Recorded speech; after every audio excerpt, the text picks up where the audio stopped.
दोस्तों, आज बहुत ही खुशी की बात है सहारा जमाकर्ताओं के लिए, सहारा इन्वेस्टरों के लिए कि इंडिया एलायंस ने ऐलान किया है कि यदि इंडिया एलायंस का सरकार बनती है ये 2024 के चुनाव में, तो वह सहारा में फंसे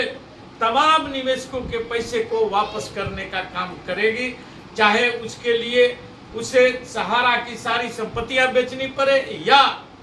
सरकार अपने पास से इस चीजों का लोगों का भुगतान करे। अमित शाह जी ने दो बार सीआरसी पोर्टल बनाए, फिर रिसोल्यूशन का पोर्टल बनाए, लेकिन उसके बाद भी लोगों का कल्याण नहीं हुआ और लोग आज भी दर दर की ठोकरें खा रहे हैं। इन तमाम चीजों को देखते हुए इंडिया एलायंस जो घोषणा किया है और उनकी जितने भी मैनिफेस्टो में जो बातें आ रही है उस तरफ में लोगों का झुकाव बढ़ गया है। अभी भी 4 चरण की चुनाव बची हुई है। इस 4 चरण में हम को प्रयास करें कि अधिक से अधिक लोग घर से निकल करके और जा करके मतदान करें और एनडीए के खिलाफ में मतदान करके इंडिया एलायंस को जिताने का काम करें, इंडिया एलायंस के सहयोगी पार्टियों को जिताने का काम करें। यदि हमारी पैसा वह देने की गारंटी ले रहा है तो हम उसके साथ खड़े हैं। जब तमाम जमाकर्ता सहारा के जितने भी इन्वेस्टर है इंडिया गठबंधन के साथ है। जो हमारे सहारा जमाकर्ता है, जो विपक्ष के नेता राहुल गांधी या तेजस्वी यादव, अखिलेश यादव या ममता बनर्जी के पास में जितने लोग ने लेटर भेजा और अपनी भुगतान की मांग किया, इन तमाम चीजों को देखते हुए इंडिया एलायंस के संयुक्त प्रेस कॉन्फ्रेंस में मनोज झा जी जो घोषणा विश्वास कर सकते हैं और उनका इस बात को लेकर के हम उनका समर्थन भी करते हैं। और तमाम सहारा जमाकर्ताओं से भी मेरा अपील है कि ये 4 चरण का जो चुनाव बच गया है उसमें आप लोग घर से निकलिए और जा करके नई सरकार के गठन में अपनी अहम भूमिका निभाए। जिस ढंग से सरकार या राहुल गांधी का जिस ढंग से भर्सन आ रहा है कि हम अग्निवीर को खत्म करेंगे और परमानेंट मिलिट्री का बहाली करेंगे और बेरोजगारों को अप्रेंटिस के आधार पर सालाना 1 लाख रुपया दिया जाएगा तथा महिलाओं के भी खाते में 1-1 लाख रुपया ट्रांसफर किया जाए। जैसे इन तमाम चीजों को देखते हुए जनता जिस ढंग से तीसरे चरण के चुनाव में इंडिया एलायंस के वोट देना शुरू किया है और ये लग रहा है कि इंडिया एलायंस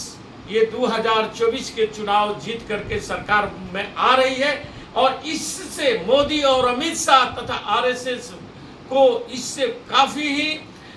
मायूसी हासिल हुई है। और इसी का नतीजा है कि आप देख रहे होंगे कि मोदी जी हर भाषणों में जो अंबानी अडानी के लिए तमाम विपक्ष के नेताओं को जेल में डालने का काम करते थे, वो आज बोल रहे हैं कि अडानी और अंबानी बोरा भर भर करके कांग्रेस को पैसा दे रहे हैं। लेकिन मोदी जी से सवाल यह है, जनता का देश का थानेदार आप हैं, फिर यदि इस ढंग की काला धन यदि देश में है, जबकि आप पहले ही बोल चुके हैं कि देश से काला धन का मैं सफाया कर चुका हूं, फिर भी यदि काला धन बचा हुआ है और लोग यदि कोई भी पूंजीपति इस ढंग के कार्य कर रहा है, किसी भी पार्टी को दे रहा है, तो आप उसे क्यों नहीं ईडी सीबीआई भेज रहे हैं? क्या ईडी और सीबीआई या इनकम टैक्स सिर्फ विपक्ष के लिए ही बना करके रखे हैं? वही पलतू आपका है, विपक्ष को परेशान करने के लिए, विपक्ष को जेल डालने के लिए इन तमाम एजेंसियों को आप लगा देते हैं। लेकिन जब आपको ये पता चल चुका है कि काला धन टेम्पो में भर भर करके कांग्रेस को भेजा जा रहा है या अन्य विपक्षी पार्टियों को भेजा जा रहा है, तो क्यों नहीं उन दोनों पर कार्रवाई कर रहे हैं? तथा अब देख रहे होंगे कि तीसरा चरण के बाद में मोदी जी फिर से हिंदू मुसलमान और मंदिर मस्जिद पर आ रहे हैं, जबकि इस चुनाव में उसका कोई महत्व नहीं है। इन तमाम चीजों को जनता नकार चुकी है, क्योंकि वह राम का मंदिर का मुद्दा भी उठाए, हिंदू मुसलमान की भी मुद्दा उठाए, हिंदुस्तान पाकिस्तान का भी मुद्दा उठाए, लेकिन वह सारे मुद्दा उनका फेलियर हो चुका है। क्योंकि आज जनता महंगाई बेरोजगारी से त्रस्त है और जो सिलेंडर के दाम बढ़ाते जा रहे हैं, पेट्रोल के दाम, डीजल के दाम बढ़ाते जा रहे हैं, महंगाई बेतहाशा बढ़ती जा रही है। इन तमाम चीजों को देखते हुए लोग इंडिया गठबंधन की तरफ उनका झुकाव हुआ है और इसी को देखते हुए इंडिया गठबंधन के आरजेडी के नेता हैं, जो प्रवक्ता के रूप में भी जाने जाते हैं, मनोज झा जी का नाम आप लोग सुने होंगे। उन्होंने परसों प्रेस कॉन्फ्रेंस करके बोला है कि अगर यदि इंडिया एलायंस की सरकार बनती है केंद्र में, तो ये सहारा जमाकर्ताओं का जो कि 2012 के पहले से ये जो मामला पेंडिंग चल रहा है, जिस पर अमित शाह जी ने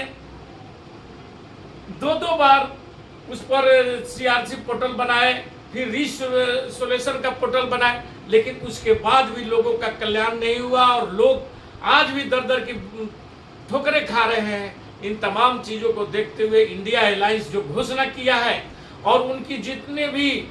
मैनिफेस्टो में जो बातें आ रही है, उस तरफ में लोगों का झुकाव बढ़ गया है। तो क्या हम सब मिल करके इस निर्दयी सरकार जो बीजेपी की सरकार है, मोदी सरकार है, क्या उसे हम उखाड़ फेंकने का काम नहीं कर सकते? अभी भी 4 चरण की चुनाव बची हुई है और इस 4 चरण में हम को प्रयास करें कि अधिक से अधिक लोग घर से निकल कर करके और वो जा करके मतदान करें और एनडीए के खिलाफ में मतदान कर करके इंडिया अलायंस को जिताने का काम करें, इंडिया अलायंस के सहयोगी पार्टियों को जिताने का काम करें। यदि हमारी पैसा वह देने की गारंटी ले रहा है तो हम उसके साथ खड़े हैं। जब तमाम जमाकर्ता, सहारा के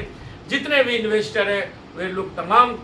इंडिया गठबंधन के साथ है। और यह हमें लगता है कि इंडिया विपक्ष के नेता राहुल गांधी या तेजस्वी यादव, अखिलेश यादव या ममता बनर्जी के पास में जितने लोग ने लेटर भेजा और अपनी भुगतान की मांग किया है, इन तमाम चीजों को देखते हुए इंडिया अलायंस के संयुक्त प्रेस कॉन्फ्रेंस में मनोज झा जी जो घोषणा की, फुल विश्वास कर सकते हैं और उनका इस बात को लेकर के हम उनका समर्थन भी करते हैं। और तमाम सहारा जमाकर्ताओं से भी मेरा अपील है कि ये 4 चरण का जो चुनाव बच गया है, उसमें आप लोग घर से निकलिए और जा करके इस सरकार का परिवर्तन का काम करें और नई सरकार के गठन में अपनी अहम भूमिका निभाए। इसी के साथ मैं अपना वक्तव्य समाप्त करता हूँ। जय हिंद, जय भारत।